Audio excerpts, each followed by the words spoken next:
నీలో దీపస్తంభం ఉందా? నీలో క్రీస్తు మండుతా ఉన్నాడా?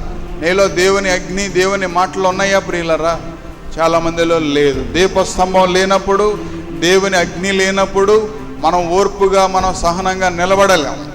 దేవుని ఆత్మ మనలో లేనప్పుడు, దేవుని ఉద్యోగం మనలో లేనప్పుడు ఏవండి మన మనసులో, మన హృదయాల్లో ఊరికినే కలవరపడతాయి. కొంతమంది ఊరికినే ఏవండి బలహీనమైపోయేటువంటి మనసు. వారి కనులు ఎటువైపు చూసినా కనులు బలహీనమైపోతాయి. ఎవరన్నా బలహీనలు చూస్తే నోరు బలహీనమైపోద్ది విమర్శించడానికి. కొన్నిసార్లు శరీరం బలహీనమైపోతాయి.